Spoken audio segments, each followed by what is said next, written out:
نبی اکرم صلی اللہ تعالی علیہ وسلم کے بالکل شروع کے غلاموں میں سے اور انتہائی جفاکش، مجاہد، اصول پسند اور تائید حق کرنے والے لوگوں میں سے ایک بڑا نام سیدنا عمار ابن یاسر کا ہے رضی اللہ تعالی عنہ۔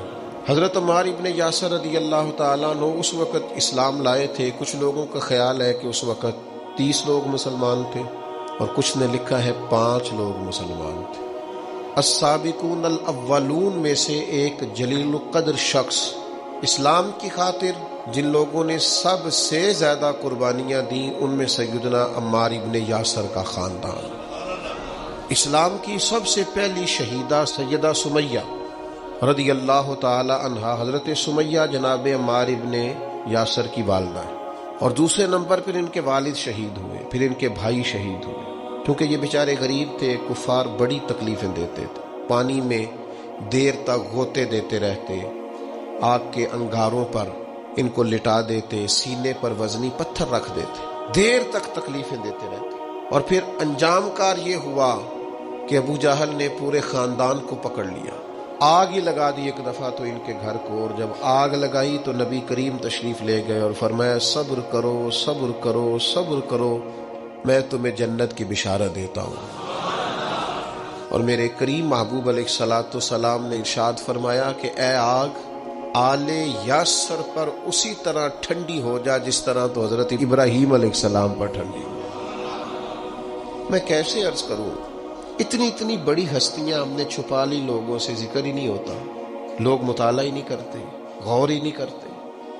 اتنا بڑا آدمی، اب میں اگلی بات کروں گا تو آپ حیران ہو جائیں گے، ساری دنیا کو جنت میں جانے کا شوق ہے نا، تو نبی کریم فرماتے ہیں جنت کو بھی شوق ہے کہ 4 بندے کبھی آ جائیں نا۔ حضور کون سے؟ فرمایا ایک علی ابن ابی طالب، ایک سیدنا مقداد، ایک حضرت سلمان فارسی، اور چوتھے سیدنا عمار ابن یاسر۔ جنت کو شوق ہے کہ کبھی آ جائے نا، تر دامنی پہ شیخ ہماری نہ جائیے، ہم دامن نچوڑ دیں تو فرشتے وضو کریں۔ اتنے بڑے لوگ کہ جنت کا شوق ہے، جنت کا، جنت کہتی ہے مالک ان کو بھیجنا، کیسے لوگ ہوں گے؟ حضرت خالد ابن ولید فرماتے ہیں کسی وجہ سے نا میری ناراضگی ہو گئی، حضرت عمار ابن یاسر کے ساتھ تلخ کلامی ہو گئی تو میں نے ڈانٹ دیا۔ حضرت عمار ابن یاسر نے کریم محبوب علیہ السلام کے حضور میری شکایت کر دی۔ فرماتے میں حاضر بارگاہ ہوا، محبوب نے گردن مبارک جھکا رکھی تھی، جیسے ہی مجھے باریابی ہوئی سلام عرض کیا تو محبوب نے نگاہ اٹھائی، پوچھا نہیں۔ اس پوری روایت میں یہ نہیں ملے گا کہ حضور نے پوچھا ہو کہ بات کیا ہوئی تھی۔ نبی پاک نے فرمایا خالد ایک بات یاد رکھنا، جس نے میرے عمار سے بغض رکھا نا اسے اللہ کی دشمنی مول لینی پڑے گی۔ اللہ کی دشمنی، اتنا بڑا آدمی کہ ان کی ناراضگی رب کی ناراضگی بن گئی۔ لیکن ملنگوں تلنگوں باباؤں کے عرس منانے والی قوم، کوئی دن ایسا بھی تو آئے نا کہ ہمارے گھر میں سیدنا عمار ابن یاسر کے لیے کچھ دعا کا اہتمام ہو، کچھ ان کے لیے کسی چیز کا بندوبست ہو، کوئی ایسا دن بھی تو آئے نا سیدنا سلمان فارسی کی یاد منائی جائے، حضرت عبداللہ ابن عمر کا ذکر کیا جائے، حضرت عبداللہ ابن عباس کا ذکر کیا جائے۔ گلی گلی میں عرس کا مخالف نہیں ہوں، لیکن یہ کہ ان کا بھی منا رہے ہو جن کا نہیں منانا چاہیے۔ ہر نکر میں دربار اور ہر گلی میں مزار اور ہر ایک کا عرس، نرنگیے سیاست دوران تو دیکھیے منزل انہیں ملی ہے جو شریک سفر نہ تھے، جو اس رستے کے مسافر نہیں تھے، منزلوں پر پہنچ گئے۔ اور اتنا بڑا شخص جس کے بارے میں میرے کریم رسول فرمائیں کہ اگر یہ ناراض ہو جائے تو رب بھی ناراض ہو جاتا ہے۔ اگر اس سے کسی نے عداوت رکھی تو اس نے اللہ کی دشمنی کو مول لیا۔ اتنا بڑا آدمی حضرت سیدنا عمار ابن یاسر، جو آیت میں نے قرآن مجید کی پڑھی ہے سورہ نحل سے، یہ بھی حضرت عمار ابن یاسر کے بارے میں نازل ہوئی۔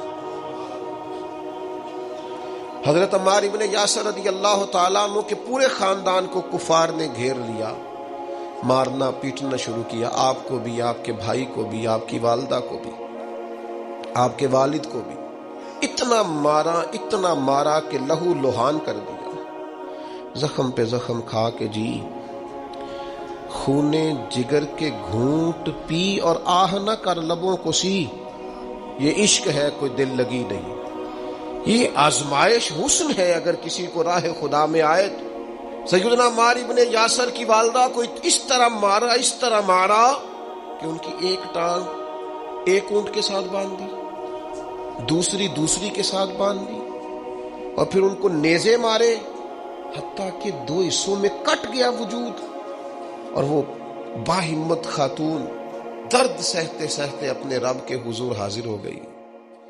پھر ان کے والد کو شہید کیا، کس کے لیے، کس کے نام پر، کس وجہ سے؟ پھر ان کے بھائی کو شہید کیا، پھر جناب عمار ابن یاسر وہ سخت صدمے میں تھے، پھر ان کو مار رہے، پھر ان کو مجبور کیا کلمات کفر کہنے کے لیے، ان کے منہ سے نکل گئے، انہوں نے ایسے کلمات کہہ دیے جو معاذ اللہ کفریہ تھے، اب اتنا زد و کوب ہوا، تکلیف دی، بول دیا انہوں نے، لوگ دوڑے گئے نبی کریم کی بارگاہ میں، عمار تو معاذ اللہ کافر ہو گئے، بات بتانے والے نے تو بات بتا دی، پر جو جواب آیا وہ بڑا نرالا تھا کہ حضور اس نے کفر کیا ہے۔ محبوب فرمانے لگے خاموش ہو جا، عمار سر سے لے کر پاؤں تک ایمان ہی ایمان ہے۔ فرمایا ایمان تو اس کے خون کے اندر، اس کے وجود کے اندر، اس کے لہو کے اندر، جسم کے اندر سرایت کر گیا ہے ایمان، اور جس کے سینے میں، گوشت میں، لہو میں سرایت کر جائے وہ کیسے کافر ہو سکتا ہے؟ لیکن چونکہ انہوں نے مجبوراً یہ کہا تھا، پھر وہ خود دوڑے ہوئے آئے، عرض کی یا رسول اللہ پتہ نہیں کیا حال کر دیا کہ میرے منہ سے کلمات نکل گئے۔ محبوب فرمانے لگے تو کلمات کی چھوڑ، دل کی بتا، دل کی بتا، تیرے دل کی کیفیت کیا ہے؟ عرض کی یا رسول اللہ دل تو ہر لمحے کے لیے ایمان پر مطمئن ہے۔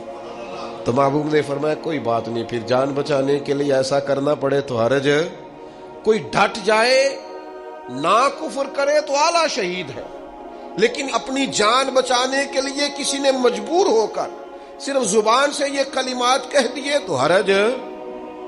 حضرت عمار کا مسئلہ تھا نا، ایک ایماندار کا مسئلہ تھا نا، اور بندہ وہ ہے جس کی رضا رب کی رضا، جس کی ناراضگی رب کی ناراضگی۔ تو سرکار نے تو بیان کاری دیا، لیکن میرے مالک نے کرم فرمایا اس بات کا، قرآن میں بیان فرما دیا۔ سورہ نحل دیکھیے، ارشاد فرمایا اللہ تعالیٰ نے، فرمایا من کفر باللہ من بعد ایمانہ، جو بھی اللہ کے ساتھ کفر کرے ایمان لانے کے بعد، الا من اکرہ، مگر وہ جو مجبور کیا جائے، وقلبہ مطمئن بالایمان، لیکن اس کا دل ایمان پر مطمئن ہو، مطمئن بالایمان، دل ایمان پر مطمئن ہو، لیکن مجبور کر دیا جائے اللہ کے ساتھ کفر کرنے پر، تو اس بندے پر کوئی حرج، ہاں حرج کس پر ہے؟ وَلَٰكِن مَّن شَرَحَ بِالْكُفْرِ صَدْرًا، جس کا سینہ اگر کفر کے لیے کھل گیا، مرتد ہو گیا اور جان بوجھ کر کفر کیا، تو فَعَلَيْهِمْ غَضَبٌ مِّنَ اللَّهِ، یہ لوگ اللہ کے غضب کے سزاوار ہیں۔ اور فرمایا وَلَهُمْ عَذَابٌ عَظِيمٌ، ان کے لیے بہت بڑا عذاب ہے۔ لیکن جو مجبور کیا جائے، معنی کیا ہے اس آیت کا؟ معنی کیا ہے؟ مفسرین فرماتے ہیں کہ چونکہ حضرت عمار کے بارے میں آئے تو اس کا معنی یہ ہے کہ رب فرماتا ہے عمار نے کفر نہیں کیا، وہ مجبور کیا گیا تھا۔ اس کی گواہیاں اللہ کا قرآن بیان کرے۔ کیا وہ لوگ اس قابل نہیں ہیں کہ ان کے نام پر جان واری جائے؟ میں بڑا شروع سے مجھے عقیدت ہے سیدنا عمار ابن یاسر سے، بڑی شروع سے۔ موضوعات بہت زیادہ ہوتے ہیں، ہر عنوان پر بات کرنا کئی دفعہ آسان نہیں ہوتا، اتنی عقیدت ہے میں نے تو اپنے بیٹے کا نام بھی عمار رکھا ہے فیض و برکات لینے کے لیے۔ اتنے بڑے لوگ، ان کے فضائل، ان کے کمالات، ان کی خوبصورتیاں، یہ المعجم الاوسط کے اندر حدیث ہے۔ ذرا یہ انداز دیکھیے، بندہ سادہ ہے، کافر مارتے ہیں، تکلیفیں دیتے ہیں، پھٹے پرانے کپڑے ہیں، بظاہر لباس بڑا سادہ ہے، تو ذرا کریم کے لفظ تو دیکھنا، یہ ذرا عطا کرنے کا رنگ تو دیکھنا، یہ حضور کے دینے کا، نوازنے کا، رحمت کرنے کا انداز تو دیکھنا۔ حضور فرمانے لگے کچھ لوگ ایسے ہیں کمبل پوش سادے لوگ کہ عام لوگ انہیں کچھ بھی نہیں سمجھتے، لیکن وہ اللہ کو قسم دے دینا، رب ان کی قسم پوری کر دیتا ہے۔ یہ لفظ کہتے کہتے جب گویا صحابہ کی پوری توجہ ہو گئی تو حضور فرمانے لگے وہ رب کو قسم دے دینا، قسم، اللہ ان کی قسم کو پوری کرتا ہے۔ اور فرمایا ان میں یہ میرا عمار ابن یاسر بھی ہے۔ یہ اللہ کو کبھی قسم دے دینا، میرا عمار کبھی کہہ دے کہ مالک تجھے قسم ہو، تو میں وہ کریم میرے عمار کی قسمیں پوری کر دیتا۔ کمبل پوش سادہ اور انداز یہ کہ نرالے لوگ، اپنا سب کچھ قربان کرنے والے، ماں قربان کر دی حضور کے نام پر، باپ قربان کر دیا، بھائی قربان، جیم جان دا کچھ وسا نہیں ہو، جان یار نو دیکھا تے شاد ہو جا، اس سے دل دہن فساد سارے، دل پر نو دے تے آزاد ہو جا، جو رکھے آباد تے رو وسدا، تے جدوں کرے برباد ہو دو، برباد ہو جا۔ مارو مینو مار مکاؤ، کوئی عذر نہ پیش لے آواں، جے سونا ہی میرے دکھ وچ راضی، جے سونا ہی میرے ماں چلی گئی، باپ چلا گیا، بھائی چلا گیا، وطن چھوڑ کے مدینے آ گئے، جے سونا ہی میرے دکھ وچ راضی تے سکھ نو چلے ڈاواں۔ اس سکھ کا کیا کرنا ہے جس سکھ میں اللہ رسول نے کہا تیرے لیے دکھ بہتر ہے تو بس ٹھیک ہے، سے ثبوت نہ پوچھو میں تھو نظر کرم قد ہوئی، اے میں جانا یا دل بر جانے، اے غیر نہ جانے کوئی، یہ تو راز کی بات ہے۔ فرمایا یہ ہے وہ عمار، یہ کبھی قسم دے دے تو اللہ قسم بھی پوری کر دیتا ہے۔ اور پھر دلیر آدمی، پتہ کتنی عمر پائی ہے، کچھ نے لکھا ہے 91 سال، کچھ نے لکھا 93 سال، کچھ نے لکھا 94 سال، اور آخری وقت بھی لڑتے ہوئے شہادت ہی قبول کی ہے۔ ہاں، عشق سچا ہو تو رب بڑھاپے میں بھی جوانی دے دیتا ہے۔ 94 سال کا بزرگ کیا اتنی ہمت رکھا کرتے ہیں کہ وہ میدانوں میں نکلے؟ لیکن جناب عمار ابن یاسر آخری دم تک جنگ یمامہ میں گئے، ختم نبوت کے محاذ پر جہاد کرنے۔ جنگ یمامہ میں کچھ کھلبلی مچ گئی، کچھ لوگ ادھر ادھر ہٹنے لگے تو حضرت عمار ابن یاسر دوڑ کے پہاڑی پہ چڑھ گئے۔ وہ کہا کدھر جا رہے ہو سارے، ادھر آؤ، میں عمار ابن یاسر ہوں، میدان چھوڑ کے نہیں جانا، واپس آؤ۔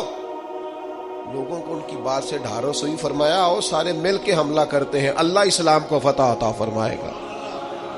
اس جنگ میں ان کا ایک کان کٹ گیا، کافر نے تلوار ماری تو ایک کان کٹ گیا۔ ایک شخص نے تانا دیا، میں اپنے دوستوں سے اکثر کہتا ہوں کبھی تانوں کا مزہ بنا لو نا۔ دیکھو بندہ کہو مولوی صاحب، تو کس وجہ سے کہہ رہا ہے؟ داڑھی کی دی سنت ہے تے جے کر یار دے نام دا ملے بینا، انہوں چولی پا لئیے پنجے سٹیے نا۔ بھئی آپ کہیں 100 بسم اللہ کی 10 دفعہ کو حاضر ہے، کبھی نہیں، ایک موقع پر بھی پریشان نہیں ہونا۔ آپ کو اس کے نام کا تانا ملے تو صحیح، اس کا تو مزہ ہی بڑا ہے، اس کا سرور ہے، آپ لے کے تو دیکھیں، مزہ بڑا ہے۔ ہمارے ایک بزرگ تھے، استاد تھے، لوگ کہتے تھے ڈاڈے بڑے ہیں، تو ہم کبھی ان کے ساتھ گزرتے تھے یا وہاں سے ہو کے آتے تھے تو لوگ تانے دیتے تھے، آپ یقین کریں مزے کی بات ہے، وہ تانا دیتے تھے ہمارا دل ٹھنڈا ہوتا تھا۔ اسی کہنے تھا تو انہوں پتہ ہی نہیں، ہاں تو انہوں پتہ ہی نہیں کیا کہا تھا درویش نے، تے پوچھو نا انہوں جنہیں پیتی آ، پھر انہوں تے کی بیتی آ جنہ اج وچکارے توڑ دیتی، جئی نیتی جئی نا نیتی آ۔ یہ تو اسے پوچھ جسے اس درد کی لذت کا پتہ ہے، اس کے ذائقے کا جسے پتہ ہے، اس سے بات کر۔ ایک خاتون کا میں تذکرہ پڑھ رہا تھا، اس کا بیٹا اپنی اماں سے اکثر کہا اماں تو میرے پیچھے ہی پیری نہیں یار، ویلے ہے کھا لے کڑتا پا لے جراباں کی تنگ کیتا ہے، تو کسی دی زندگی ایڈی اوکھی نہیں کری تھی۔ اس نے کہا پتر یہ اونی دیر نہیں پتہ لگنا جنی دیر تیرے بال نہ ہوئے، ادو پہلا سمجھ آنی۔ تو خاتون کہنے لگی دعا ہے میری کہ میں تب تک زندہ رہوں، اور جب تجھے سمجھ آ جائے تو پھر تو مجھے بتائے کہ اماں مینوں آ گئی ہے۔ میری دعا ہے. تو پھر وہ موقع آ گیا, وہ بوڑھی کہتی ہے میں زندہ ہی تھی, اس کے بچے ہو گئے. پھر وہ جب اٹھاتا, وہ رکھتا, وہ پیار کرتا, وہ محبتیں کرتا, تو میں کہ پتر کیوں زندگی تنگ کرنے والا دی, مرضی نہ جین دینا انہوں نے. تو کہنے لگا اماں جی سمجھ, یہ نئی نسل ہے بنا تجربوں کے نہیں مانے گی. یہ تجربہ کر کے مانتے ہیں, تجربے سے پہلے ماننے کو تیار نہیں ہوتے. میرے عزیز, یہ جس کے دل میں عقیدت آ جاتی ہے, محبت آ جاتی ہے, زاویہ آ جاتا ہے, اس کا رنگ اور ہوتا ہے. آپ کو نہیں ہے, کوئی مسئلہ نہیں, کوئی پابندی نہیں, بیعت ہونا فرض نہیں, واجب نہیں, ضروری نہیں. آپ ایزی رہیں, نماز پڑھیں, عبادت کریں, حلال حرام کی تمیز کریں, کافی ہے. لیکن اگر کوئی کسی سے پیار کرتا ہے تو پھر آپ کو اعتراض بھی نہیں ہونا چاہیے, اس کا اپنا مسئلہ ہے, آپ کا. حضرت عمار ابن یاسر رضی اللہ تعالی پربہار زندگی, بلکہ وہ اس کا لطف لیتے تھے, اس کا ذائقہ ان کی طبیعت کے اندر ہمیشہ موجود رہتا تھا. امام بہقی نے روایت لکھی ہے, حضرت عمار ابن یاسر ایک جگہ بیٹھے تھے تو کسی بیمار کا تذکرہ ہو رہا تھا, تو ایک دیہاتی بولا. وہ دیہاتی بول کے کہنے لگا میں تو کبھی بیمار ہوا ہی نہیں. تو حضرت عمار ابن یاسر کہنے لگے پھر تو ہم میں سے نہیں ہے, اس لیے کہ رب تو جس سے محبت کرتا ہے اسے آزماتا ہے. تو تجھے آزمایا ہی نہیں, تو کبھی بیمار ہی نہیں ہوا, تو کبھی تکلیف سے ہی نہیں ہوا. فرمایا رب جس سے پیار کرے اسے آزماتا ہے, پر اس کے گناہ یوں جھڑتے ہیں جیسے پت جھڑ میں درختوں کے پتے جھڑا کرتے ہیں. اللہ تو آزماتا ہے, وہ تو آزما کے معاف کرتا ہے, گناہ بخش دیتا ہے. حضرت عمار ابن یاسر رضی اللہ تعالیٰ عنہ, ان کا اپنا فقر, ان کا اپنا تقوی, ان کی اپنی خوبصورتی. تو وہ میں بتا رہا تھا کہ ان کا کان کٹ گیا جنگ میں, تو کسی شخص نے ان کو تانا دیا, اور کان کٹے والے. آپ فرمانے لگے او بھائی تو نے تانا دیا, ہمیں مزہ آیا, جب تک کان سلامت تھا اتنا پیار نہیں تھا. جب سے یہ اللہ رسول کے رستے میں کٹ گیا ہے, سب سے زیادہ پیارا یہ کان لگتا ہے. اس لیے کہ جائیداد کے قبضے میں تو نہیں نہ کٹا, یہ کوئی روزی روٹی کمانے کے چکر میں تو نہیں نہ کٹا. جے کر یار دے نام دا ملے میڑا, انہوں چولی پاڑ لئیے پنجے سٹیے نہ, اس کے نام پہ کٹا ہے. تو میں تو اس کا مزہ ہی بڑا لیتا ہوں, مجھے تو سب سے زیادہ پیارا یہ لگتا ہے. سیدنا عمار ابن یاسر, جس طرح لوگ کشتہ عشق رسالت نہیں ہو جاتے, ان کا خمیری حضور کی محبت بن جاتی, اس طرح کا مزاج. اور پھر اپنے آپ کو آراستہ کر لیا ان ساری باتوں سے جو حضور کو پسند ہے. ساری زندگی مغرب کے بعد 6 رکعتیں نہیں چھوڑی حضرت عمار ابن یاسر. اوابین ہمیشہ پڑھی. کسی نے کہا کیوں پڑھتے ہو؟ کہا میرے نبی کریم نے مجھ سے فرمایا جو مغرب کے بعد 6 رکعتیں پڑھے اس کے گناہ سمندر کے جھاگ کے برابر بھی ہوں تو اللہ معاف کر دے گا. جہاں جہاں محبوب نے توجہ دلائی, ان لوگوں کا کوئی خمیری ایسا تھا, وہ پوری طرح اس جگہ پہ مضبوط ہو گئے. ایک آدمی نے کہا میرا مکان دیکھ جائے, تشریف لے گئے. مکان بڑا عالیشان تھا, بڑی دعائیں فرمائی, بڑی محبت کی اس شخص کے لیے, بڑی آپ کے اچھے جذبات کا اظہار کیا, لیکن تھوڑی دیر کے لیے چپ کر گئے. کہنے لگا حضور چپ کیوں کیے؟ فرمانے لگے تمہیں بتانا چاہتا ہوں مکان پیارا تو بڑا ہے, پر ایک دن یہ چھوڑ کے جانا ہے. یہ ہمیشہ رہنے والا او پیاں دس دیاں قبراں جنہاں تے پھول پے, ادھروں کوئی بھی نہیں آمدا, ادھروں تے لکھاں گئے. ایک دن اسے چھوڑ کے ایسے موقع پر توجہ دلائی, آخرت کی طرف ذوق بنایا کہ ہر شخص کا دل نرم ہو. مکان پیارا ہے, خوبصورت ہے, دیواریں اعلیٰ ہیں, اس کی چھت مضبوط ہے, اس میں رہنا خوب ہے, لیکن یہ ہمیشہ کے لیے, ہمیشہ کا گھر تو کوئی اور ہے, پکا ڈیرا تو کوئی اور ہے, کسی اور وطن کے باسی ہے. یہ وطن چھوڑ کے جانا, اصلی رستے پہ جا کے اصلی مقام پہ وقت گزارنا, یہ عارضی ہے, مستقل نہیں ہے, تھوڑے وقت کے لیے, جز وقتی ہے, کل وقتی. یہ مزاج تھا سیدنا عمار ابن یاسر رضی اللہ تعالیٰ عنہ کا. 21 مہینے تک کوفے کے گورنر بھی رہے حضرت عمار ابن یاسر. حضرت عمر فاروق نے بنایا تھا. 21 ماہ کے بعد حضرت عمر نے بندہ بدل دیا, فرمایا فلاں آپ کی جگہ جائے. حضرت عمر نے بلا کے کہا میں نے کچھ حکمتوں کے تحت آپ کو تبدیل کیا ہے, تو آپ ناراض تو نہیں؟ تو یہ فقیر لوگ جو ہوتے ہیں ان کا فقر بڑا پکا ہوتا ہے. یہ جو لوگ تقوی والے ہوتے ہیں نا، ان کے دل کی کیفیت عہدوں سے، پیسوں سے، خوشامدوں سے جڑی نہیں ہوتی۔ سیدنا عمر کی بارگاہ میں عرض کرنے لگے، کہنے لگے امیر المومنین میں وہی عمار ابن یاسر ہوں، جب آپ نے گورنر بنایا تھا پھر بھی کوئی فرق نہیں پڑا تھا، کوئی خاص خوشی نہیں ہوئی تھی، ذمہ داری تھی، اور جب اتر گیا ہوں تو فرق پھر بھی کوئی نہیں پڑا۔ آسی کسے دے کچھ بھی نہیں لگتے، نہ کوئی ساڈا دردی، کوئی فرق نہیں، بن گئے تب بھی مسئلہ کوئی نہیں، اتر گئے تب بھی مسئلہ۔ کیوں؟ اس لیے کہ جو شان انہیں حضور کی بارگاہ سے ملی ہوئی تھی وہ کسی عہدے کی محتاج نہیں تھی۔ جناب فاروق اعظم کا دل بھی ٹھنڈا ہو گیا بات سن حضرت عمار ابن یاسر۔ اور پھر ایک اور ان کے اندر عادت تھی، یہ آج کی میری گفتگو کا آپ نے یہ ایک حصہ ضرور یاد رکھنا، حضرت عمار ابن یاسر جیسے جلیل القدر آدمی سے یہ ضرور آپ نے بات سیکھنی ہے۔ ابن عساکر نے لکھا ہے، صاحب ابن عساکر نے فرماتے ہیں کہ سیدنا عمار ابن یاسر دیر تک خاموش رہا کرتے تھے، اکثر و بیشتر خوف خدا میں رویا کرتے تھے، اور آنے والے فتنوں سے پناہ مانگتے تھے، فتنے نہ کہیں گھیر لیں، آزمائش نہ ہو، اور دیر تک خاموش رہتے، دیر تک۔ یہ الگ بات ہے خاموش کھڑے رہتے ہیں، پھر بھی جو لوگ بڑے ہیں وہ بڑے رہتے ہیں، دیر تک اپنا آپ بتانا، اپنا آپ ذکر کرنا، بلا وجہ چھلکنا، اور بعض وزادار اور قابل قدر لوگوں کے سامنے کچھ ایسے معاملات کرنا جس سے طبیعت کا چھچورا پن باہر آئے، یہ وزادار لوگوں کی علامت۔ دیر تک کھڑے رہتے، دیر تک خاموش رہتے، دیر تک ان کی طبیعت لگی رہتی۔ سیدنا عمار ابن یاسر رضی اللہ تعالیٰ عنہ، پھر آپ حیران ہوں گے کہ حضرت عمار ابن یاسر رضی اللہ تعالیٰ عنہ کے ساتھ لوگوں کا رویہ کیسا تھا۔ ہر شخص ان سے پیار کرتا، ہر شخص کے دل میں ان کے لیے محبت جاگتی، ہر ایک ان کے لیے وارفتگی اپنے دل میں محسوس کرتا۔ نبی رحمت صلی اللہ تعالی علیہ وسلم نے پیار کیا تو یوں لگا جیسے حضرت عمار ابن یاسر کو جاگ کے ہی محبوب ہو گئے، جدھر جاتے محبتیں، پیار، خلوص۔ حضرت عمار ابن یاسر رضی اللہ تعالیٰ عنہ شہید ہوئے جنگ صفین میں مولا علی کا دفاع کرتے ہوئے۔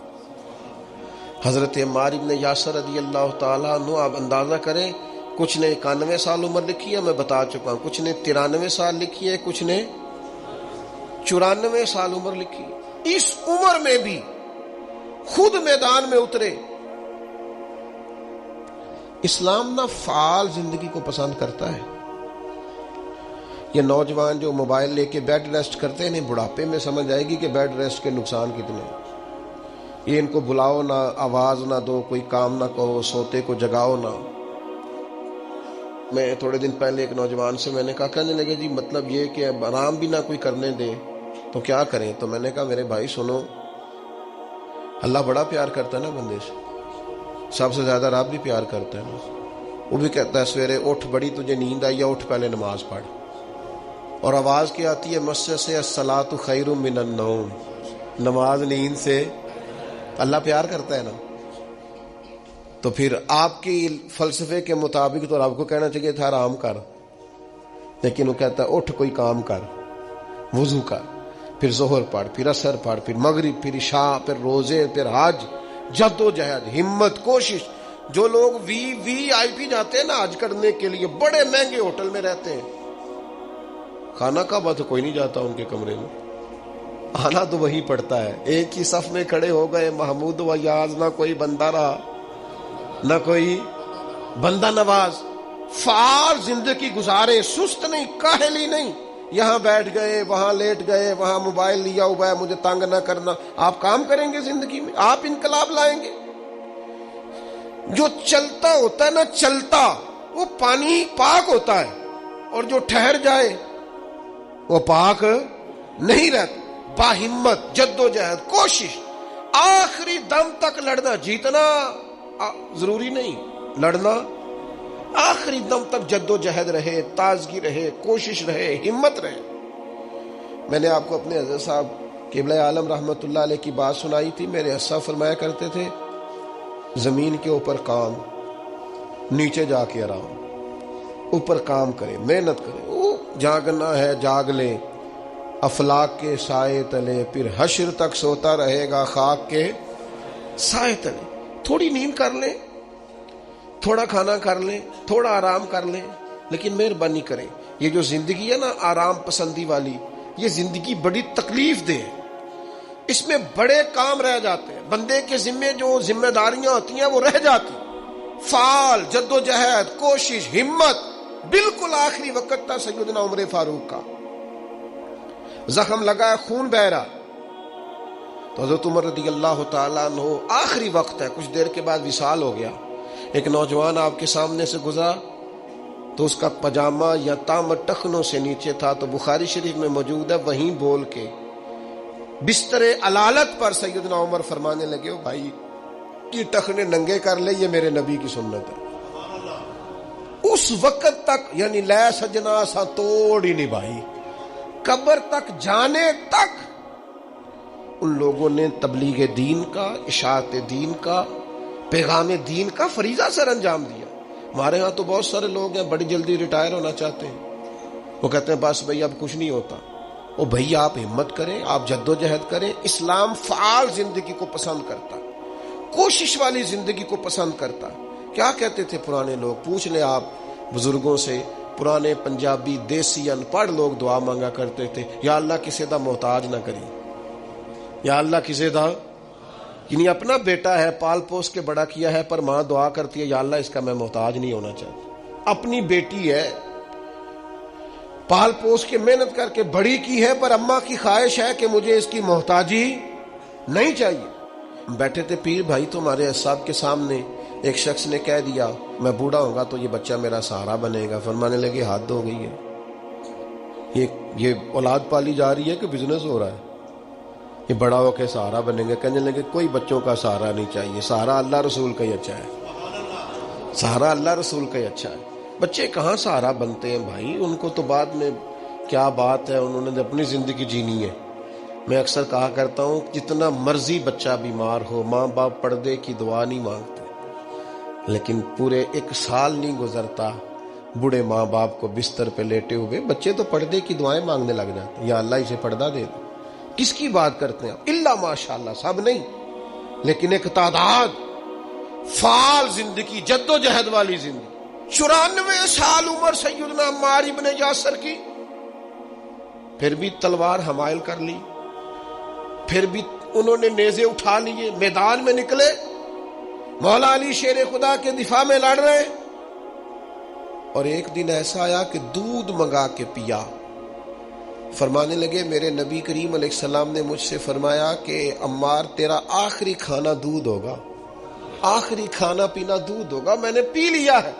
اور پھر کہنے لگے انشاءاللہ تھوڑا ہی وقت رہ گیا ہے، میں اپنے محبوب سے بھی ملوں گا اور محبوب کے صحابہ سے بھی ملوں گا۔ شام کو حضرت سر شام پتہ چل گیا سیدنا عمار ابن یاسر شہید ہو گئے، مولا علی شیر خدا کی داڑھی مبارک آنسوؤں سے بھر گئی، اور آپ فرمانے لگے عمار میری نظروں میں آج بھی وہ منظر ہے کہ جب حضور کے ساتھ 4-5 لوگ ہوتے تھے تو عمار آپ بھی ان میں شامل ہوتے۔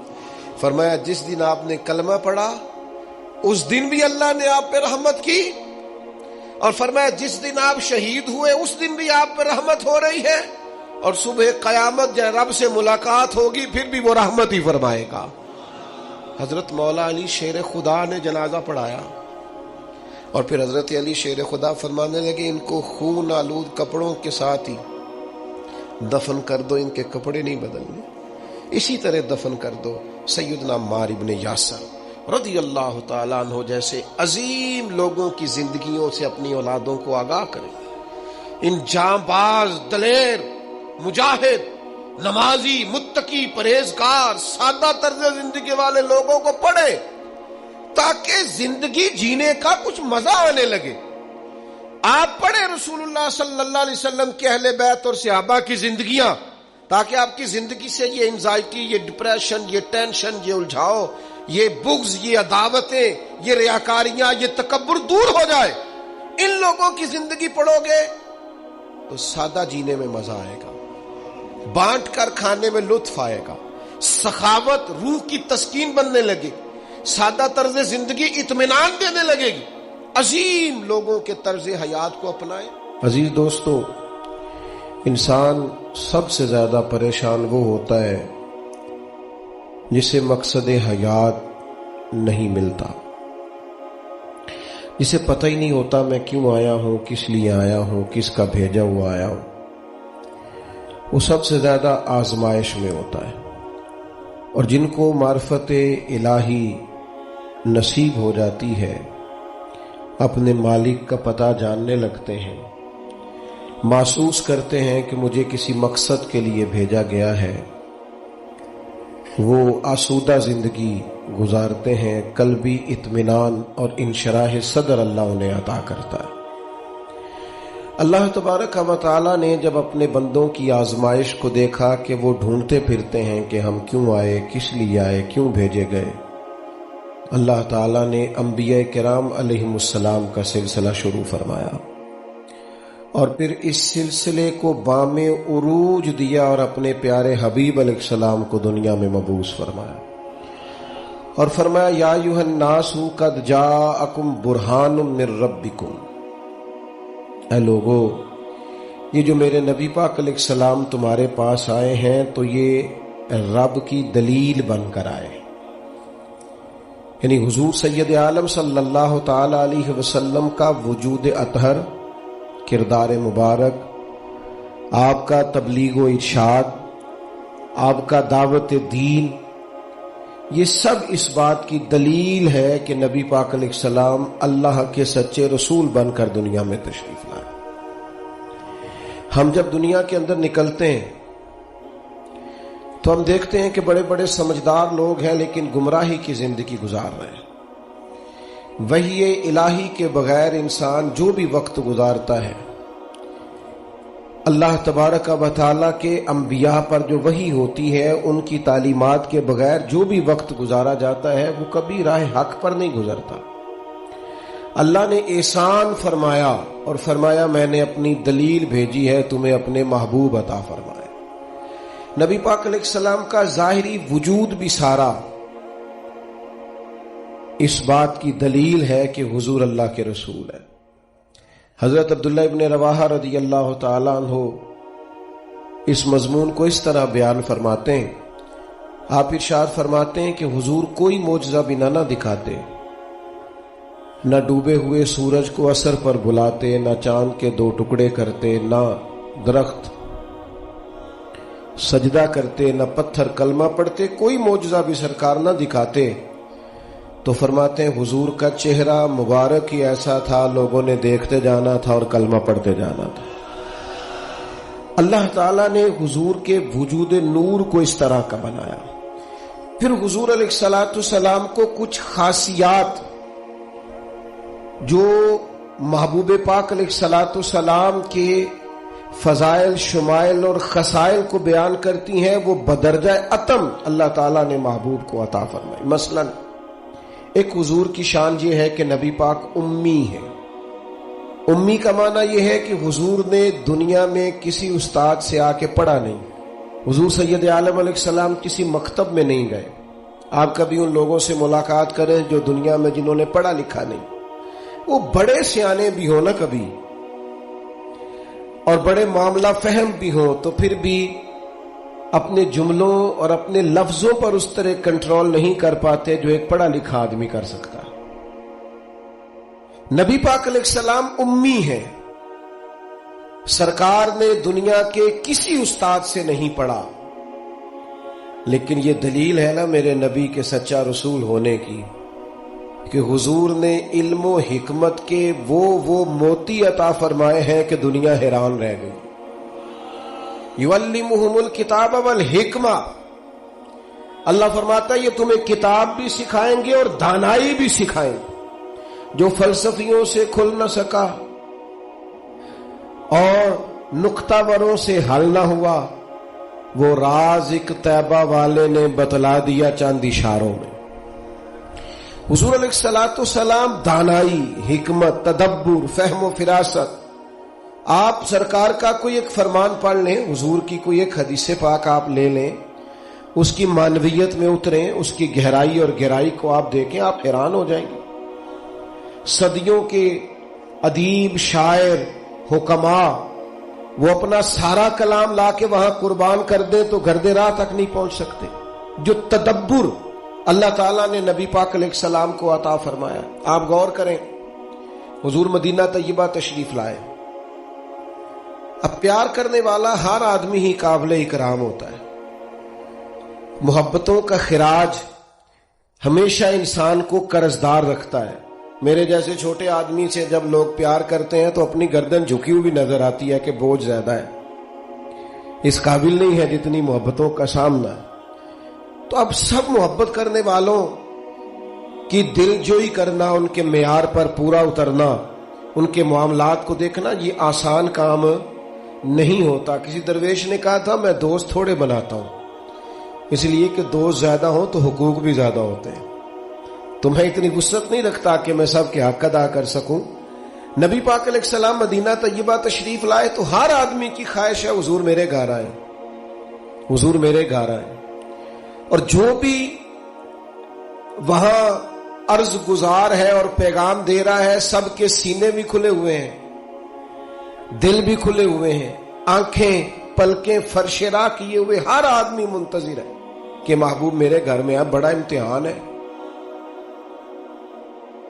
کس طرح کر کے سب کی چاہتوں کا جواب دیا جائے. تو یہ ذرا دیکھیے اس امی لقبی محبوب کی حکمت اور دانائی.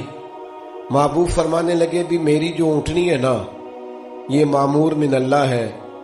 میں گویا خود نہیں فیصلہ کرتا میں نے کہاں جانا ہے، جہاں اونٹنی بیٹھ جائے گی میں مہمان بن جاؤں گا. انداز دیکھیے، نبی پاک علیہ الصلوۃ والسلام نے نا اونٹنی کی لگامیں اس کی گردن پر ڈال دی. اب وہ اونٹنی چلتی جا رہی ہے، تھوڑی آگے جا کے ایک جگہ پہ وہ بیٹھ گئی، لیکن اس کے بیٹھتے ہی حضور اترے نہیں، محبوب بیٹھے رہے. ابھی سرکار کی اونٹنی پوری طرح بیٹھی نہیں تھی، پھر اٹھ کے کھڑی ہو گئی اور تھوڑا سا آگے چلنے کے بعد حضرت ابو ایوب انصاری کے دروازے کے سامنے بیٹھ گئی. اور وہ اس طرح بیٹھی کہ اس طرح جم کے بیٹھی کہ اس نے اپنی گردن بھی بچھا دی. جب اطمینان سے اونٹنی بیٹھ گئی، نبی کریم اترے. جناب ابو ایوب انصاری رضی اللہ تعالیٰ عنہ کے گھر میں جلوہ فراز ہوئے. یہ وہ دانائی تھی میرے کریم محبوب کی، وہ حکمت تھی کہ کسی محبت کرنے والے کو اعتراض کیا ہونا تھا، سب کا قربان ہونے کو دل کر رہا تھا. ہمارے ہاں تو 4 بچے ہوتے ہیں اور ہم کسی ایسی دانائی کا مظاہرہ نہیں کرتے کہ ان کے اندر برابری کر سکیں. ہم اس سمجھ بوجھ کا لحاظ ہی نہیں کرتے. ہمارے ایک استاد تھے تو وہ اکثر کہا کرتے تھے، جن کو پڑھانے کی ڈیوٹی لگاتے ان سے کہا کرتے تھے کسی طالب علم سے چڑ نہ جانا، اسکول کے، کالج کے، مدرسے کے کسی بچے سے چڑ نہ جانا. تم اگر کسی سے چڑ گئے تو اس کا مستقبل خراب ہو جائے گا، اس لیے کہ تم ذاتی اناد پال لو گے. بچہ بڑا لائق ہے لیکن تمہارا فرما بردار نہیں. تم چڑ گئے ہو، تم بات بات پہ ڈانٹتے ہو، بالآخر وہ ساری تباہی ہو گئی، بدگمان ہو گیا. نبی پاک علیہ الصلوۃ والسلام امی ہیں، لیکن یہ میرے محبوب کی نبوت کی اعلیٰ دلیل ہے کہ اللہ تعالیٰ نے محبوب کو حکمت، تدبر، دانائی. ہم دانا نہیں ہوتے، شعور نہیں رکھتے، فہم و فراست کا. وہ عارف رومی کہتے ہیں کہ ایک شخص بادشاہ تھا، اس نے خواب دیکھا. خواب میں دیکھا کہ اس کے سارے دانت ٹوٹ گئے. اس نے ایک معبر کو بلایا، تعبیر کرانے والے کو. اس سے کہا اس کی تعبیر کیا ہے؟ اس نے کہا جناب اس کی تعبیر یہ ہے کہ آپ کے سارے رشتہ دار آپ کی زندگی میں فوت ہو جائیں گے. اب وہ بادشاہ اتنا ناراض ہوا، اس نے وہ تعبیر کرنے والا بھی قتل کروا دیا. اس نے کہا وہ بھی کوئی زندگی ہے جس میں نہ بھائی ہو، نہ بہن ہو، نہ بچے ہو، نہ بیوی ہو، نہ ماں ہو، نہ باپ ہو، مروا دیا. ایک اور آدمی تعبیر کرنے والا تھا پر وہ دانا بھی تھا. اس کو بلایا اور بلا کر بادشاہ نے کہا میں نے خواب دیکھا ہے، خواب میں میرے سارے دانت ٹوٹ گئے، تعبیر بتائے. تو وہ کہنے لگا بادشاہ مبارک ہو، اس کی تعبیر یہ ہے کہ اللہ تعالیٰ خاندان میں سب سے لمبی عمر آپ کو عطا فرمائے گا. بادشاہ نے اسے انعام دیا، کہا تو جیتا رہ، کیا تو نے بات کی ہے. اب میری بات کو سمجھیے گا، تعبیر اس نے بھی وہی بتائی ہے جو پہلے والے نے بتائی، لیکن پہلے والے نے کہا تیرے سارے رشتہ دار تیری زندگی میں فوت ہو جائیں گے، اس نے اسے بھی مروا دیا۔ بات اس نے بھی وہی کی ہے، لیکن بات گرچہ بے سلیقہ ہو کلیم، پر بات کرنے کو سلیقہ چاہیے۔ آپ بے سلیقہ بات بھی کریں پر سلیقے سے تو کریں، کوئی لہجہ ہی نہیں، حکمت ہی نہیں، کوئی دانائی نہیں۔ دوسرے نے کہا اللہ تعالیٰ آپ کو سب سے لمبی عمر عطا کرے گا، تو بات پھر بھی وہی ہے کہ باقی سارے چلے جائیں گے اور آپ موجود ہوں گے، لیکن اس میں دانائی ہے نا، حکمت ہے نا۔ فتح مکہ کا موقع تھا، عجیب حالات درپیش ہوئے۔ اسلام کا جھنڈا حضرت سعد ابن عبادہ رضی اللہ تعالیٰ عنہ کے پاس تھا، بڑے عظیم صحابی۔ بدر کے موقع پر جس آدمی نے اپنے جذبات سے ماحول گرما دیا وہ حضرت سعد بن عبادہ، ہمیشہ اگلی صفوں میں مجاہدوں کی رہنے والے، مال خرچ کرنے والے، نڈار آدمی، لیکن جھنڈا ان کے ہاتھ میں تھا۔ حالات کچھ اس طرح کے پیدا ہوئے کہ بعض لوگوں نے مطالبہ کیا ان سے جھنڈا لیا جائے، اور کوئی معقول وجہ نہیں تھی، لیکن بعض اوقات نا حالات ایسے بن جاتے ہیں۔ اب حضور علیہ السلام کی بارگاہ سے مطالبہ ہو رہا ہے کہ آپ جناب سعد بن عبادہ سے جھنڈا لے لیں۔ یہ نوجوانوں سے بالخصوص عرض کروں گا کہ علم بھی تبھی بندے کو فائدہ دیتا ہے جب اس کے ساتھ کچھ بندے کو شعور بھی ہو، ہنر بھی تبھی فائدہ دیتا ہے جب اس کے ساتھ کچھ نہ کچھ دانائی بھی ہو۔ شیخ سعدی فرمایا کرتے تھے ایک من علم ہونا تو سنبھالنے کے لیے 10 من عقل کی بھی ضرورت ہوتی ہے، ورنہ ضائع ہو جاتا ہے سارا۔ دانائی، تدبر، یہ دیکھیے امی لقبی محبوب سے ہم نے دانائی سیکھنی ہے، تدبر سیکھنا ہے، فہم و فراست سیکھنی ہے۔ زندگی میں شعور کس کو کہتے ہیں یہ حضور ہمیں سکھائیں گے۔ کہ جناب حضرت سعد بن عبادہ کو اتارنا ہے۔ اب بڑے بڑے دانا صحابہ کہہ رہے تھے یا رسول اللہ کوئی ایسی بات نہیں ہے، حالات اس طرح کے ہیں، کیسے یہ فیصلہ کریں؟ تو حضور نے فرمایا کوئی مشکل نہیں، اتار دیتے ہیں، بدل دیتے ہیں، ان سے منصب لے لیتے ہیں۔ یا رسول اللہ یہ آسان نہیں ہے، کیسے؟ فرمایا ابھی دیکھنا تم، یہ اللہ تعالیٰ نے میرے محبوب کو حکمت کے خزانوں کی کنجیاں عطا فرمائی۔ نبی کریم علیہ السلام نے فرمایا سعد بن عبادہ جھنڈا دے دیں آپ واپس۔ اب آپ لشکر کے علم بردار نہیں رہے، انہوں نے بوجھل ہاتھوں سے جھنڈا تھما ہوا تھا، پریشان تھے کہ کوئی ایسی بات نہیں۔ جب حضور نے کہا دیں تو وہ غلام تھے، سانو قید سجن دا گہنا ہے، وہ جینجے رکھے ایسا اونج رہنا ہے۔ انہیں اسی وقت جھنڈا تھما دیا، خوش ہو کے تھما دیا۔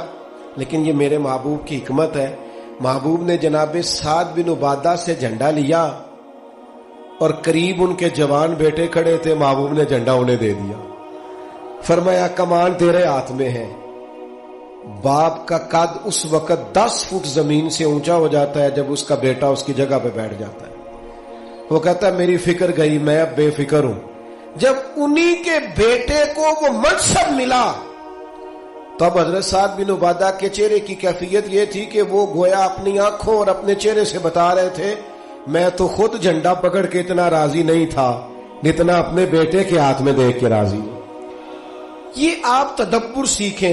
میں اپنے نوجوانوں کو دیکھتا ہوں جذباتی مزاج، بھاگتے دوڑتے، بے چین، پریشان، الجھے ہوئے۔ ابھی میں ملک سے باہر تھا، میرے ساتھ اکثر ایسے ہوتا ہے، بیرون ملک جو لوگ ہوتے ہیں نا وہ زیادہ پریشان ہوتے ہیں پاکستان کے حالات کو لے کر، وہ زیادہ خبریں دیکھتے ہیں۔ تو ایک صاحب مجھ سے کہنے لگے پاکستان کے حالات، میں نے کہا بالکل ٹھیک ہے، یہ اتار چڑھاؤ ہے، زندگی کے ساتھ چلتا ہے، بے چینی نہیں، بے قراری نہیں، الجھاؤ نہیں، ہر وقت کا اضطراب نہیں، دانائی، تدبر، حکمت، معاملہ فہمی، یہ ہمیں ہمارے رسول پاک نے عطا فرمائی۔ آپ اپنی زندگی کو سلیقے سے گزاریں، قیمتی بنائیں۔ آپ اپنے وجود سے بڑا کام لے سکتے ہیں، لیکن کیا ہے؟ دانائی نہیں ہے، جذباتی مزاج، اور جذباتی پن ہماری طبیعتوں کا حصہ ہے۔ جذباتی فیصلے، جذباتی باتیں۔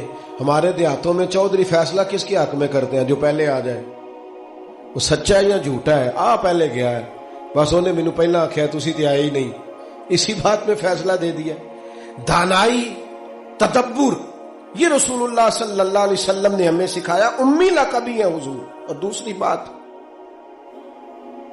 انسان کے پاس جو سب سے قیمتی چیز ہوتی ہے نا، وہ اس کا کردار ہوتا ہے۔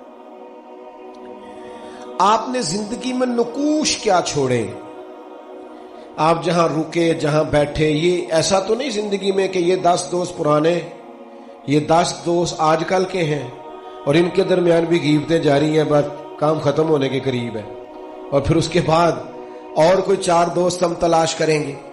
اچھے نقوش نہیں چھوڑتے، کتنی خوشیوں سے رشتے طے پاتے ہیں، لیکن وہ تھوڑا وقت نہیں گزرتا تو ساری سوچیں، سارے نظریات گدلے اور میلے کچیلے ہونے لگ جاتے ہیں، وہ ساری محبتوں کو زنگ لگنے لگ جاتا ہے۔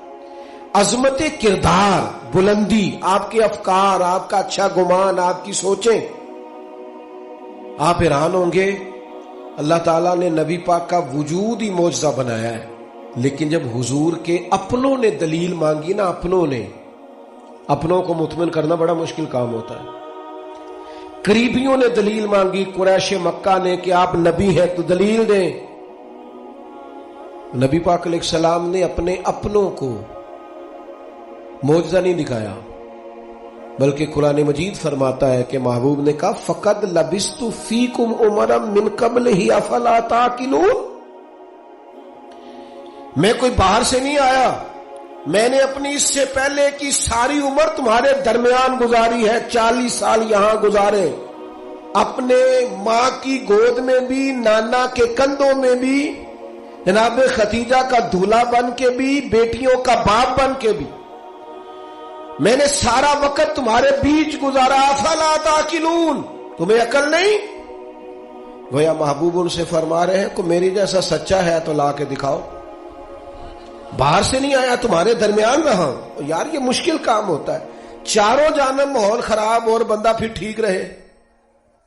اکثر لوگ تو اپنے بچے کی غلطی نہیں نکالتے، کہتے دوستوں نے خراب کر دیا، اماں کہتی ہے منڈا میرا ٹھیک سی، دوستوں نے خراب کرتا ہے۔ میں نے کہا چلیں اچھی طرح سے سوچ لیں، ہو سکتا ہے دوست ٹھیک ہو، آپ کے بچے نے سارا ماحول گڑبڑ کر دیا ہو۔ یہ جان چھڑانا تو آسان ہے، لیکن سارے ماحول کے اندر کردار کی عظمت۔ جب نبی پاک علیہ السلام نے مختلف بادشاہوں کو خطوط لکھے نا، اسلام قبول کر لو، تو کیسر روم کو بھی خط لکھا۔ کیسر سیانا آدمی تھا۔ سیانے لوگ جو ہوتے ہیں وہ زمینی حقائق دیکھتے ہیں، جذباتی فیصلے نہیں کرتے، وہ معاملہ فہم ہوتے ہیں۔ آج کل جس طرح میں اور آپ ہیں نا تصویروں کے اندر زندگی گزار رہے ہیں، لائکس، ویوز، کمنٹس، اسی پر زندہ ہے۔ لوگ ان پر وقت نہیں گزارتے تھے، اس سمجھدار لوگ۔ کیسر روم کے پاس میرے محبوب کا خط گیا، اس نے فوراً نہیں فیصلہ کیا، کہنے لگا کوئی، ورنہ بہت سارے ایسے بدبخت بھی تھے معاذ اللہ جنہوں نے حملے کی تیاری شروع کر دی، ہمیں خط لکھا اسلام قبول کرو ہم حملہ کریں گے، لیکن یہ سیانا آدمی تھا۔ اس نے لوگوں سے کہا یہاں اگر کوئی سردار آیا ہوا ہو نا، مکے کا، تجارت کی غرض سے سردار آیا کرتے، کوئی سردار آیا ہوا ہو تو میری ملاقات کراؤ۔ جناب ابو سفیان ابھی مسلمان نہیں ہوئے تھے، اور ہر جنگ میں قریش مکہ کی لیڈ وہ کرتے تھے، وہ ان دنوں وہاں گئے ہوئے تھے، تجارت کی غرض سے بلا لیا۔ اب کیسر نے سامنے کھڑا کیا، بخاری شریف سے لے کر کتب سیرت میں تمام جگہ، کتب احادیث میں آپ کو الفاظ کے اختلاف کے ساتھ لیکن مفہوم ایک ہی ہے، یہ روایت ملے گی۔ کیسر نے سوال کرنے شروع کیے جناب ابو سفیان سے۔ پہلے پوچھا آپ کون ہے؟ کہا میں سردار ہوں۔ کوئی رشتہ؟ کہنے لگے جس محبوب نے آپ کو خط لکھا ہے میں رشتے میں چچا ہوتا ہوں۔ کہنے لگے بتائیے اس محبوب نے دعوی نبوت کیا ہے، ان کے خاندان میں ماضی قریب میں کسی اور نے بھی کیا ہے؟ کہا نہیں۔ کہا کوئی بادشاہ گزرا ہو ان کے خاندان میں قریب کا؟ کوئی نہیں۔ کہا یہ بتائیے ان کے ماننے والے امیر ہیں کہ غریب؟ تو ابو سفیان کہنے لگا ماڑے ماڑے بندے، ماڑے ماڑے بندے۔ میں آپ مجھ سے ناراض نہ ہوئیے گا، لیکن محفل میلاد میں بھی ماڑے ماڑے بندے آتے ہیں، سیاسی سماجی لوگ بھی آتے ہیں کسی سے ادھاری ٹوپی لے کے، ان کا خیال ہوتا ہے چلو میلاد کی محفل کی بھی قیادت جلدی سے ہم لے لیں، جلوس بھی جلدی سے قبضہ کر لیں، کل کوئی لوگوں کو پاس بھی جانا ہے الیکشن کے دنوں میں، لیکن غریب لوگ. پر ہمارا حال یہ ہوتا ہے کہ جس کو 35 سال ہو گئے فجر کی اذان پڑھتے ہوئے بیچارہ میلاد کی محفل کی بھی صدارت نہیں کر سکتا. وہاں بھی جن کے ہاتھوں میں نوٹوں کی دتیاں اچھی ہوں ان کی سیٹیں اگلی ہوتی ہیں. یہ ذوق ٹھیک نہیں، یہ اس محفل کے وقار کے حق میں نہیں. یہ بات یہ بڑی بلند و بالا محفل ہے، اس کا معیار اور ہونا چاہیے. پوچھا سردار نے ابو سفیان بتائیے ماننے والے کون ہیں؟ کہ غریب غریب. فرمایا یہ بتاؤ تمہاری کبھی ان سے جنگ بھی ہوئی ہے؟ کہ ہوئی ہے. کہ نتیجہ کیا نکلا؟ کہ کبھی ہم فتح یاب ہوئے کبھی وہ. کہنے لگا اچھا یہ بتائیں ان کے ماننے والے گھٹ رہے ہیں بڑھ رہے ہیں؟ ابو سفیان کہنے لگا جی بڑھ تو روز بروز رہے ہیں، پر نتیجہ خیز ہو رہی ہے دعوت. اس نے کہا اچھا یہ بتائیں جنہوں نے دعوی نبوت کیا ہے کیا کبھی انہوں نے جھوٹ بھی بولا ہے؟ ابو سفیان کہتے ہیں کہ میں ایک منٹ کے لیے سوچ میں مخالف تھا نا، مخالف رائے دے رہا تھا، لیکن میرے دل کے اندر سے آواز آئی معاذ اللہ میں انہیں جادوگر کہوں، شاعر کہوں، شاعر کہوں تو شاید کوئی شخص میری بات پر توجہ دے، پر نبی پاک نے جھوٹ بولا یہ تو مانے گا ہی کوئی نہیں. کہتے میں نے کہا بات بالکل سچی کرنی ہے. وہ میرے سامنے پیدا ہوئے، سامنے جوان ہوئے، سامنے ان کے بال سفید ہوئے، پر اس محبوب کی زبان سے جو بھی نکلتا ہے حق اور سچ ہی نکلتا ہے. میں کیسے آپ کو یہ بات عرض کروں کہ بغیر وجہ کے لوگ جھوٹ بولتے، ان کا کوئی فائدہ نہیں، کوئی دنیاوی نفع بھی نہیں، جان بوجھ کے ڈینگے مارتے ہیں، بڑھ کے کوئی لینا دینا ہی نہیں، بلا وجہ جھوٹ. یہ انسان کے کردار کو داغدار کر دیتا ہے. دنیا کے کسی بڑے تاجر پر ہاتھ رکھیے، بڑے سے بڑے بزنس مین پر، اس سے پوچھئے کہ تمہاری بزنس میں کامیابی کی وجہ کیا بنی؟ انویسٹمنٹ زیادہ کی تھی، پڑھے لکھے زیادہ پہ. آپ کو ہر بزنس مین کہے گا صرف اللہ نے میرا مارکیٹ میں اعتبار بنا دیا تھا. جس کا اعتبار مارکیٹ میں اچھا ہوتا ہے لوگ کہتے ہیں بندہ ٹھیک ہے، سچ بولتا ہے، اس کا کاروبار چلتا ہے. کبھی جھوٹ اور بددیانتی اور فریب سے بھی قومیں آگے بڑھی. ابو سفیان کہتے ہیں مجھ سے پوچھا، ایک سوال یہ بھی تھا ان سوالوں میں کہ خاندان کیسا ہے؟ تو میں نے کہا خاندان تو قریشی اور ہاشمی ہے، اعلی خاندان محبوب کا. تو کہتے ہیں میں نے کہا بادشاہ کو نتیجہ ہی دے، اتنے تو نے سوال کیے. تو کہنے لگا نتیجہ تو نکل آیا ہے. تم نے کہا ماننے والے غریب لوگ ہیں، تو نبیوں پر ہمیشہ پہلے غریب لوگ ہی مان لاتے ہیں. تم نے کہا ماننے والے بڑھ رہے ہیں، تو یہ ان کی صداقت کی دلیل ہے کہ ہر روز دعوت اور پیغام اور ماننے والے بڑھ رہے ہیں. تم نے کہا وہ اعلیٰ نسب ہے، تو نبی اللہ ہمیشہ اونچے خاندانوں میں بھیجا کرتا ہے. تم نے کہا انہوں نے کبھی جھوٹ نہیں بولا، تو سردار سچ بتانا، جو بندہ بندوں سے جھوٹ نہیں بولتا وہ یہ جھوٹ کیوں بولے گا کہ میں اللہ کا رسول بن کے آیا ہوں؟ نتیجہ تو نکل آیا. اسیر دشمن کی چاہ میں بھی، مخالفوں کی نگاہ میں بھی وہ امی ہے، صادق ہے، معتبر ہے، میرا پیغمبر عظیم تر ہے. کردار کی جو عظمت ہے نا، کردار کی، یار آپ کی اور میری زندگی کچھ اصول تو ہونے چاہیے، کچھ قاعدے، کچھ ضابطے. جدھر کی ہوا ہوئی ادھر کے ہو گئے. آج کل یہ نیا والا فیشن ہے لہذا یہ اپنا لو. بھئی ہم کوئی ہوا کے دوش پہ ہیں؟ کوئی لاوارث ہے؟ اپنی کوئی تہذیب نہیں، تمدن نہیں، مزاج نہیں، طبیعت نہیں، یعنی جس طرح کا ماحول ہے اس طرح کے بن جاؤ. کردار میں کچھ قاعدے زندگی میں بنانے چاہیے، کچھ اصول وضع کرنے چاہیے، کچھ چیزیں طے کرنی چاہیے کہ مجھے ان حدود سے آگے نہیں بڑھنا. مومن کی اپنی ایک ذاتی شخصیت ہوتی، اس کا ایک اپنا رکھ رکھاؤ ہوتا ہے، اس کی اپنی ایک وفاداری ہوتی. آپ جائیے اپنے بزرگوں سے ملیے، دیہاتوں کے لوگ کیا کہتے ہیں؟ کہتے ہیں بس بھائی میں دوستوں کے ساتھ آتا جاتا تھا، گھومتا پھرتا تھا. اب یہ کام نہیں کرنا، اب میرے بیٹے کو میرا جوتا پورا آنے لگ گیا ہے، اب مجھے وفادار ہونا۔ میں کیسے اپنی ملت کے نوجوانوں کو سمجھاؤں کہ تو گھٹنوں تک اگر اپنا لباس آدھا کر لے تو پتہ نہیں تیری کتنی کوئی گرمی کم ہو جاتی ہے اور کس قدر زیادہ آسودگی اور آسانی محسوس کرتے ہو۔ حالانکہ گھر میں بہنیں ہیں، بیٹیاں ہیں، ماں ہے۔ دیکھیے ایک اپنی وفاداری بھی ہونی چاہیے، اس کے کچھ قاعدے، ضابطے، اٹھنا بیٹھنا، اصول بھی ہونے چاہیے۔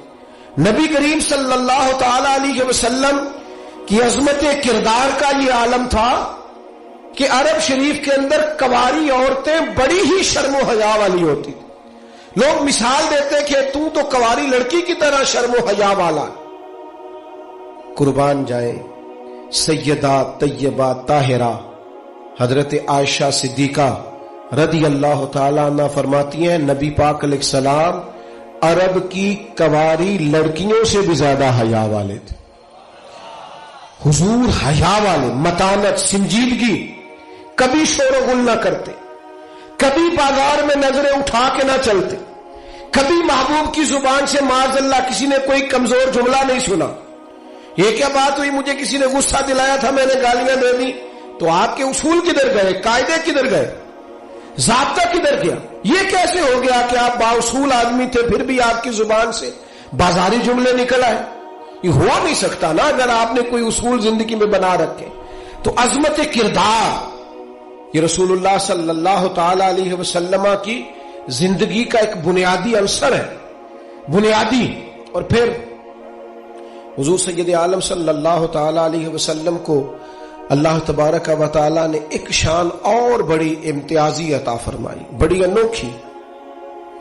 وہ یہ تھی کہ اللہ تعالیٰ نے نہ محبوب کو فصاحت و بلاغت عطا فرمائی، یعنی بات کہنے کا جو سلیقہ، جو انداز حضور جانتے ہیں نا، یہ کسی اور کو نصیب۔ ہمارے ہاں نا بہت زیادہ باتیں کرنے کا رواج ہے، اس کا نتیجہ یہ نکلتا ہے کہ انسان کے جملے بے وقت ہو جاتے ہیں۔ لوگ کہتے ہیں یار عادت ہے اس کی، اور کچھ لوگ ایسے ہوتے ہیں کہ جن کے پاس آپ بیٹھے نا تو کبھی کبھی تیل کی ضرورت پڑ جاتی ہے کہ تھوڑا تھوڑا یہاں لگا لے بندہ، اسے کتنی باتیں سناتے ہیں، اتنی باتیں۔ اور آج کل تو ایک اور رواج بھی ہو گیا، کہتے ہیں قطع کلامی معاف۔